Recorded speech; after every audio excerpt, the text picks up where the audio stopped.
రేవంత్ రెడ్డి పరిపాలన ఎట్లా అనిపిస్తుంది మీకు? ఎట్లా అనిపిస్తుంది? ఉందని మటకిచ్చినట్టు అనిపిస్తుంది. ఎందుకట్లా? ఎందుకో మరి ఇక ఇస్తామని మద్దతు జనాలను అందరి మీదకి ఎక్కించి ఇప్పటికి అడుగు దక్కినాడు చేస్తున్నాడు. ఫ్రీ బస్ ఇస్తున్నా అంటున్నాడు. ఫ్రీ బస్ నిత్య మేము పోయేది ఉందా? నిత్య తిరిగేటోని కాదా అది? మాకైతే ఈ తెల్లరెత్తలకి ఏం ఆదలేదు. మళ్ళీ ఇప్పుడు అది కాకనే ఇంకా సన్న బియ్యం కూడా ఇస్తుండు కదా. మొన్న నెల ఇచ్చిండు వస్తున్నాయా సన్న బియ్యం? సన్న బియ్యం మొన్న నెల ఇచ్చిండు అంతే. అంతే. ఇక ఇప్పుడు ఇస్తలేడా? ఇస్తాడేమో, ఇంకా నెల కాకనే పోయే కదా. కేసీఆర్ ఉన్నప్పుడు అవి కూడా రాలేవంటుండు కదా. అవి కూడా రాలేదని దొడ్డో ఇచ్చిండు, ఇయ్యలేదు అన్నట్టు కాదు.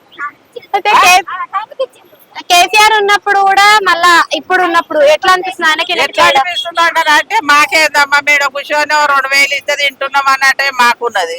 ఇప్పుడు రైతు ఏంది, ఆ ఉద్యోగస్తులు ఏంది, వాళ్ళు బాధపడేది పడుతూనే ఉన్నారు. ఆయన ఉన్నాక బాధనే పడరు, ఇప్పుడు ఈయన ఉన్నాక కూడా బాధపడుతున్నారు. వాళ్ళకి మేలు చేస్తే మాది ఉన్న ఒకటే ఊడినా ఒకటే. ఈయన కూడా రైతు బంధు, రైతు బీమా, రైతు భరోసా లాంటివి ఇస్తాను అంటుండు కదా. ఏ నడిస్తాడు? మొన్న పడ్డాయి కదా. మళ్ళీ ఒక ఏడాది అయింది, ఇంకో అటు ఇటు అంటే ఇంకో ఏడాది గడుస్తుంది. తర్వాత 3 ఏళ్ళల్లో ఆయన ఇచ్చేదేందో మేము చచ్చేదేందో.